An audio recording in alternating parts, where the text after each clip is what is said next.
Vande Mataram, my dear student. Today we have to start chapter number 11, Force and Pressure, part 5, new topic contact forces. तो उसमें हम देखेंगे muscular force. Can you push or lift a book lying on a table without touching it. तो table पर जो भी book पड़ी है उसको आपको विदाउट टचिंग किए बिना आप उसको क्या करना है, पुश और लिफ्ट करना है। Can you lift a bucket of water without holding it.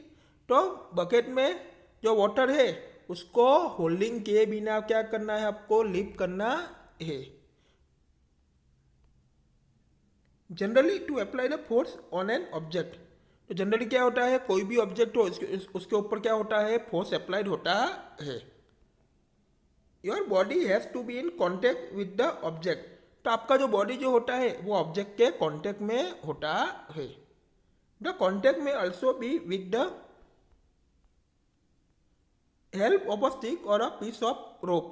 तो रोप का जो पीस है स्टिक की हेल्प से वो कॉन्टेक्ट में होता है। When we push an object like a school bag or lift a bucket of water, where does the force come from? तो जब हम ऑब्जेक्ट की बात करें, कोई भी ऑब्जेक्ट को आप पुश करते हो तो यहाँ पर किसकी बात हो रही है, स्कूल बैग और बकेट के जो वाटर है उसको आपको क्या करना है, लिफ्ट करना है। एंड स्कूल बैग को क्या करना है, पुश करना है। तो आप किस तरीके से वो कर सकते हो, स्कूल बैग को पुश कर सकते हो, बकेट के वाटर में आप उसको लिफ्ट कर सकते हो। एंड फोर्स जो है वो कहाँ से आता है, this force is cause by action of muscles in our body. तो हमारी बॉडी में जो मसल्स जो है उनकी एक्शन के द्वारा, उनकी वजह से वो फोर्स आता है।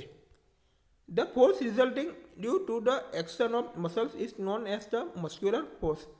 तो फोर्स जो है उसका रिजल्टिंग में क्या होता है, मसल्स के एक्शन के कारण वो होता है। उसको क्या कहते हैं, मस्कुलर फोर्स कहते हैं।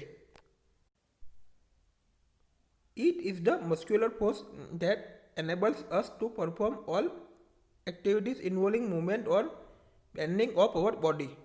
तो मस्कुलर फोर्स की बात करते हो तो ऑल द एक्टिविटीज इसमें उसको क्या करते हैं, परफॉर्म करती है।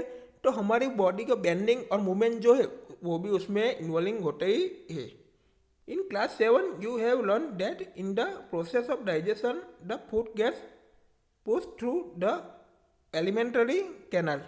तो क्लास 7 में हमने ऑलरेडी लर्न किया ही है कि डाइजेशन की जो प्रोसेस है तो उसमें एलिमेंट्री कैनल के थ्रू फूड पुश होता है।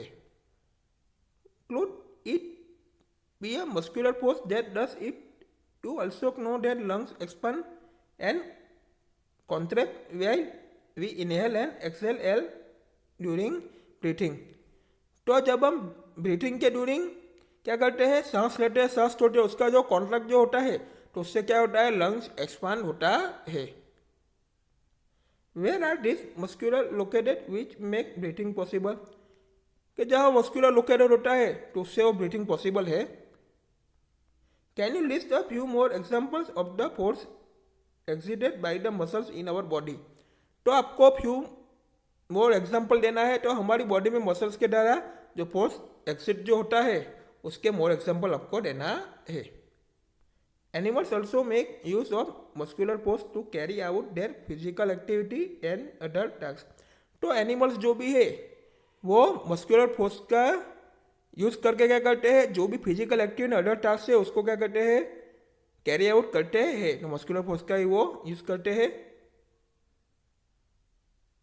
Animals like bullocks, horses, donkeys and camels are used to perform various tasks for us। तो एनिमल्स की बात की जाए तो बुलॉक्स है, हॉर्सेस है, डोंकी एंड कैमल जो है वो वॉरियस जो भी टास्क है वो अपने लिए परफॉर्म करने के लिए ही किसका यूज करते हैं, मस्कुलर फोर्स का यूज करते हैं। In performing this task they use muscular force figure 11.9। तो ये सब टास्क को परफॉर्म के लिए मैंने अभी कहा वो ही मस्कुलर फोर्स का यूज करते हैं। All the student look at the figure 11.9।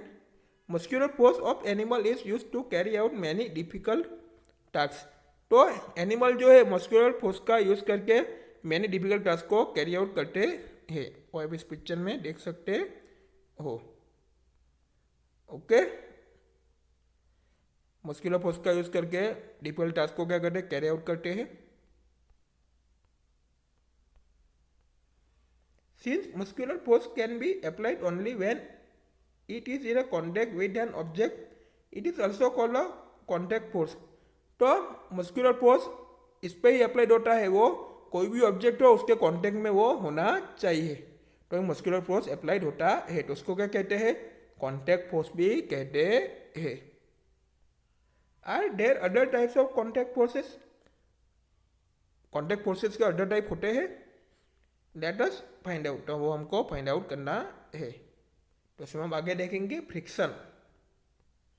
Recall some of your experience, a ball rolling along the ground gradually slows down and finally comes to rest. तो अपने एक्सपीरियंस को आपको याद करना है।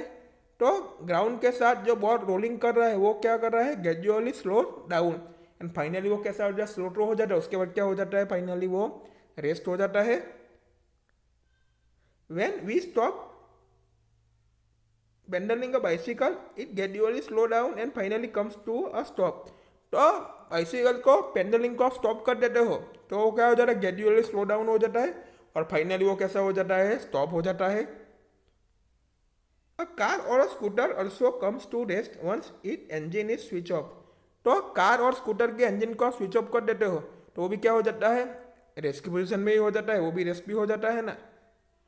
Similarly a boat comes to rest if we stop rowing it.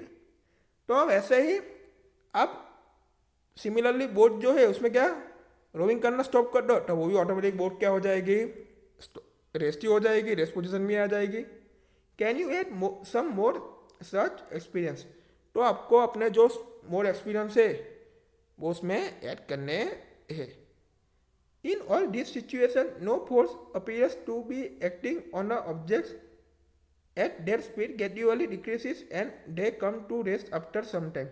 तो all जो भी सिचुएशन है उसमें ऑब्जेक्ट पर कोई भी फोर्स क्या होता है, अप्लाइड नहीं होता है, तो क्या होता है, उसकी स्पीड जो होती है वो ग्रेजुअली कैसे हो जाती है, डिक्रीज हो जाती है एंड सम टाइम के बाद क्या हो जाता है, वो रेस्ट पोजिशन में आ जाता है। What causes a change in their state in motion. तो मोशन के स्टेट में कारण उसमें कुछ चेंजेस आते हैं, उनकी वजह से कुछ उसमें चेंजेस आते हैं। तो क्या चेंजेस आते हैं मोशन के स्टेट में, क्या चेंजेस आते हैं, could some force be acting on them. तो उसके ऊपर कोई फोर्स लगता है। Can you guess the direction in which the force must be acting in each case. तो आप गेस करोगे जो डायरेक्शन है वो ईच केस में उसके ऊपर जो जो भी फोर्स एक्टिंग होता है वो कौन सी डायरेक्शन में वो होता है, वो आपको गेस करना है। The force responsible for changing the state of motion of object in all this example is the force of friction. तो फोर्स ऑफ फ्रिक्शन किसको कहते हैं कि ऑल दिस एग्जाम्पल में ऑब्जेक्ट के मोशन के स्टेट में चेंजिंग आता है, वो किसको किसके लिए उसमें फोर्स रिस्पॉन्सिबल होता है, तो उसको क्या कहते हैं, फोर्स ऑफ फ्रिक्शन कहते हैं। It is the force of friction between the surface of the ball and the ground that brings the moving ball to rest। तो ग्राउंड एंड बॉल के सरफेस के बीच में जो फ्रिक्शन ऑफ फोर्स जो होता है उससे क्या होता है, मूविंग बॉल जो भी होता है वो रेस्ट पोजीशन में आ जाता है। Similarly friction between water and the boat brings it to be stop once you stop rowing. तो सिमिलरली क्या होता है, बोट एंड वाटर के बीच में जो फ्रिक्शन जो होता है में आप रोविंग करना स्टॉप कर दोगे तो वो भी आप क्या हो जाएगा, ऑटोमेटिकली रेस्ट पोजीशन में आ जाएगा, वो भी स्टॉप ही हो जाएगा, बोट भी। The force of friction always acts on all the moving objects and its direction is always opposite to the direction of motion. तो फोर्स ऑफ फ्रिक्शन जो है वो ऑलवेज किसके ऊपर अप्लाई होता है, ऑल जो भी मूविंग ऑब्जेक्ट्स जो होते हैं उसके ऊपर ही होता है फोर्स ऑफ फ्रिक्शन, एंड उनकी जो डायरेक्शन जो होती है वो ऑलवेज कैसी होती है, मोशन के डायरेक्शन से ऑपोजिट होती है।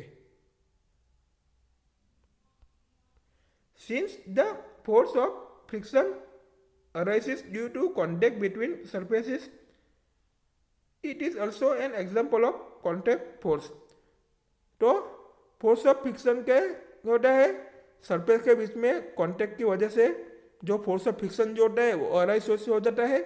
तो ये किसका एग्जाम्पल है? कॉन्टैक्ट फोर्स का ये एग्जाम्पल है। You will learn more about this force in chapter 12। Chapter 12 में हम फोर्स के बारे में ज़्यादा पढ़ाई करेंगे, उसके बारे में ज़्यादा लर्न करेंगे। You may be wondering whether it is essential for the agent applying a force on an object to be always in contact with it, let us find out. तो कोई भी ऑब्जेक्ट पर क्या होता है? फोर्स अप्लाइंग होता है, तो उसमें क्या होना चाहिए? ऑलवेज वो कॉन्टेक्ट में होना चाहिए। अब उसके बारे में क्या करना है? फाइंड आउट करना है। We will meet in next video.